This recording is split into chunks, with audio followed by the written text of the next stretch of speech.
Salut les fans du FC Barcelone, salut les fans du football, j'espère que vous allez bien aujourd'hui parce que moi je pète la forme. Vidéo d'avant-match du FC Barcelone face à Leganés qui va se tenir samedi soir à partir de 20h00. On va d'abord revenir avant de parler de la vidéo d'avant-match bien sûr, sur certaines prises de parole de Hansi Flick, de Jules Koundé, de Eric Garcia, de Inigo Martinez, bref de presque toute l'équipe face à Dortmund. Et on va aussi revenir sur Lamine Yamal parce que je pense que hier dans ma vidéo de débrief je n'ai pas assez parlé de la performance qu'il a réussi à nous prendre. Et il y a quelque chose qui me choque aussi beaucoup plus dans ce gamin et j'ai envie d'en parler avec vous. Je ne sais pas si vous de votre côté vous seriez d'accord. Donc alors, si c'est que tu es nouveau sur la chaîne, n'hésite surtout pas de t'abonner et d'activer la cloche de notification. Ça aide au référencement et ça aide à faire grandir la chaîne. On va directement commencer avec Lamine Yamal qui pourrait prendre le numéro 10 de Ansu Fati à partir de la saison prochaine.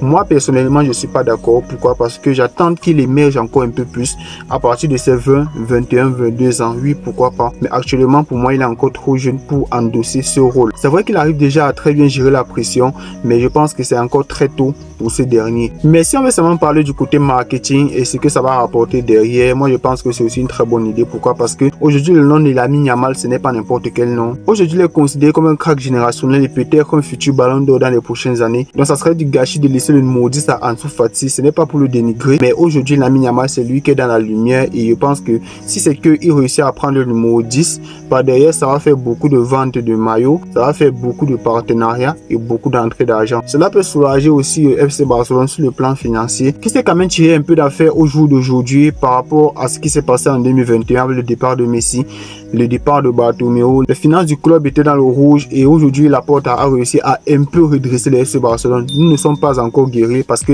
le plafond salarial est encore, c'est une autre histoire. Voilà. Donc le FC Barcelone aujourd'hui a besoin de certitudes. Vous voyez, il a besoin de faire entrer de l'argent. Et si on réussit à attribuer une numéro 10 à Lamine Yamal, l'entrée d'argent qui va se produire, les gars, ça sera colossal en fait. On va le considérer un peu comme l'héritier de Messi, ainsi de suite, etc. Vous avez capté le bail.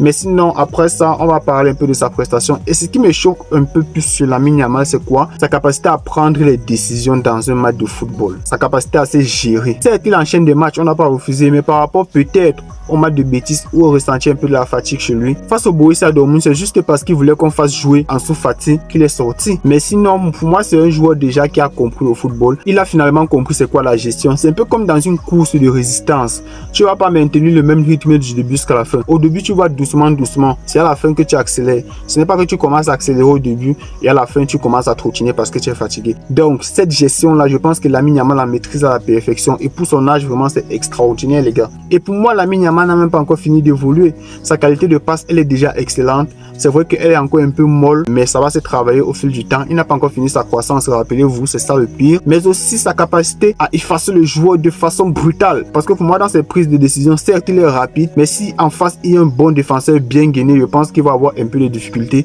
On l'a vu par exemple face au Benfica, au match aller des huitièmes de finale. Donc ça a été un peu plus compliqué pour lui. Mais pour moi, avoir un QI football comme celui de Lamine Yamal à son âge et pour un ailier, les gars, c'est extraordinaire. Il pourrait jouer 10 dans cette équipe du FC Barcelone sans problème, je vous assure. Lamine Yamal a les prédispositions pour pouvoir jouer 10 dans cette équipe du FC Barcelone tranquille, sans problème. Et sa capacité à finir les actions, c'est ça aussi qu'il va devoir travailler. Mais sinon, le reste là, c'est parfait.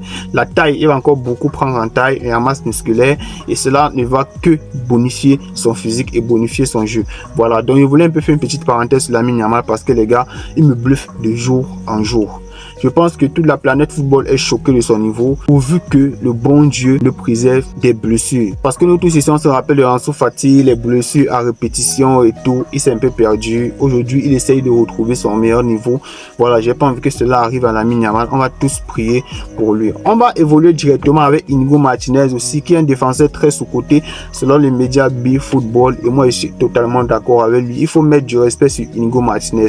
Parce que pour moi, c'est le capitaine, c'est le vrai capitaine du bateau de la défense du FC Barcelone. On va continuer aussi avec Ansu Fati qui a été ovationné au Mondrian et ça fait tellement plaisir parce qu'aujourd'hui il n'est plus considéré comme un cadre de l'équipe et le fait qu'il joue après de longs mois de blessures, des années et tout, donc ça fait vraiment plaisir de retrouver Ansu Fati à ce niveau. Et on continue avec Foot Mercato qui dit ceci, je cite: ce que fait Rafinha cette saison en Ligue, en Champions League avec le Barça, c'est tout à fait exceptionnel les gars.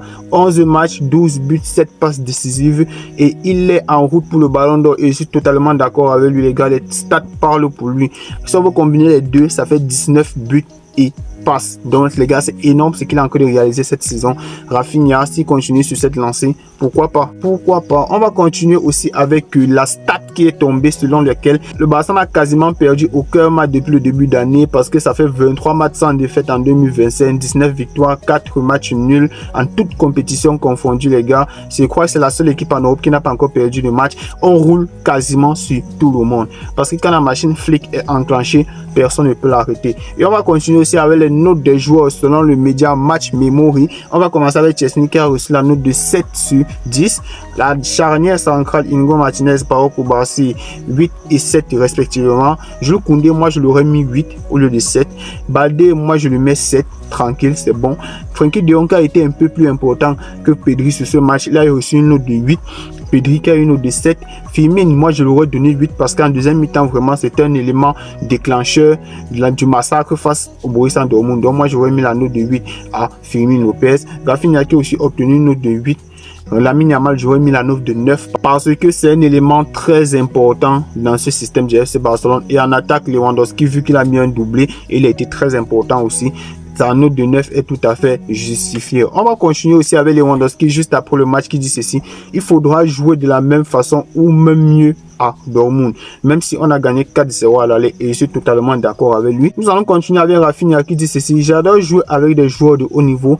Lamine Yamal et Robert se connaissent très bien, c'est très important et j'espère continuer à réaliser ces performances spectaculaires et on va t'accompagner pour ça, ne t'en fais pas. J'avais très peur d'être hors jeu et j'ai pensé à m'excuser à Cubarsí. Il s'est en fait excusé à Cubarsí pour son but volé entre autres, mais les gars, il est en train de chercher le titre, le ballon d'or, donc moi je lui en veux pas très clairement. Et nous allons continuer avec le défenseur le plus sous-côté de l'équipe, Inigo Martinez, qui dit ceci. C'est un travail d'équipe. Quand l'équipe réussit, nous réussissons tous. C'est ce que l'entraîneur nous a dit. Vous voyez une équipe soudée avec une grande ambition. Et nous espérons que ce sentiment perdu jusqu'au bout. Et moi aussi, j'espère que ce sentiment va aussi perdu jusqu'au bout. Et à la fin, j'espère qu'on va remporter tous les titres engagés. On va continuer avec Firmine Lopez qui dit ceci. C'est l'une de mes plus belles soirées sous ce maillot. Toute l'équipe a été formidable. Il est maintenant temps de penser au reste du championnat et au match retour. À Dortmund, nous devons jouer comme nous l'avons fait aujourd'hui et nous devons nous qualifier. Voilà, je pense qu'il a tout dit en fait. C'est clairement ce qu'il faut faire. On va continuer avec Kovac, l'entraîneur de Borussia Dortmund qui dit ceci. Je suis optimiste mais aussi réaliste.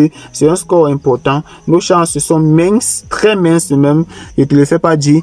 Nous allons essayer de faire une bonne performance et de terminer sur une bonne note. Je pense que lui dans sa tête, il pense qu'il ne peut plus revenir parce que le niveau que le Barça a affiché face à ses joueurs, vraiment, il a été choqué, je pense. Ça l'a choqué très clairement. On va continuer avec Hansi Flick qui dit beaucoup de choses. Je cite, j'aime beaucoup mon équipe et je m'entends très bien avec chacun d'eux. Nous voulons toujours nous améliorer.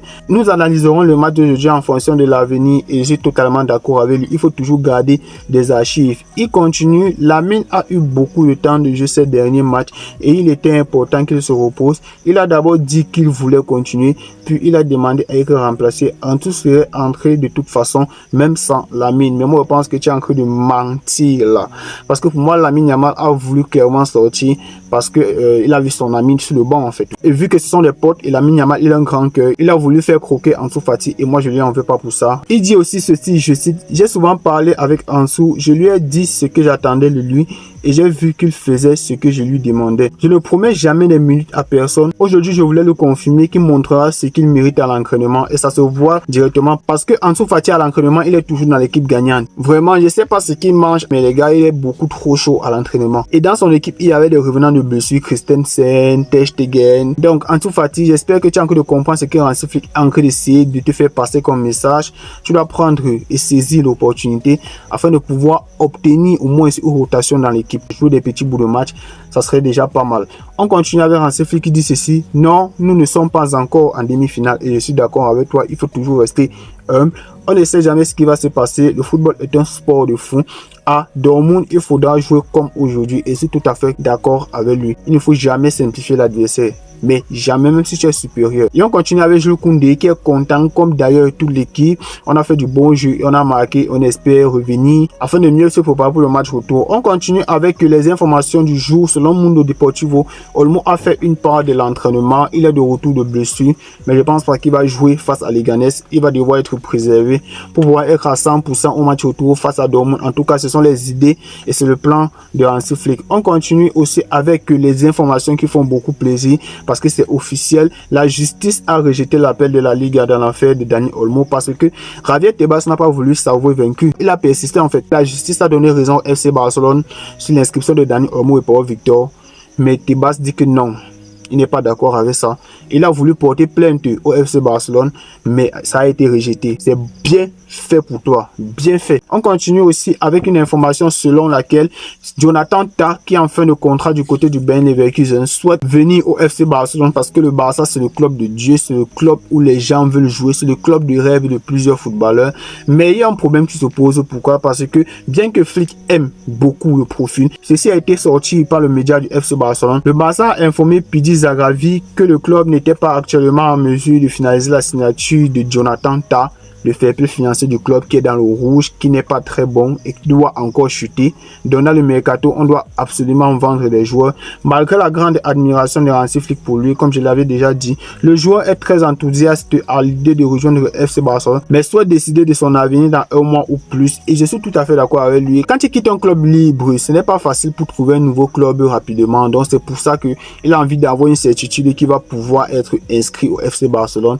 Et on va continuer, on va se profiler directement sur l'avant-match face à Leganés demain. On a absolument gagné parce que le 15 décembre dernier, en 2024, on avait perdu à domicile face à cette équipe de Leganés. Ils avaient posé le bus et ils avaient procédé en contre-attaque. Ils nous ont marqué un but. Aujourd'hui, on doit prendre la revanche et pour moi, j'ai envie d'un massacre. Le FC Barcelone ne doit même pas blaguer avec eux parce que le 1-0 là m'avait fait mal. Il y avait le 1-0 là, il y avait le 2-1 face à Las Palmas aussi qu'on avait perdu au match aller. Donc j'avais le démon, j'avais la haine comme on dit souvent. Donc j'ai envie que Hansi Flick nous propose une composition assez compétitive.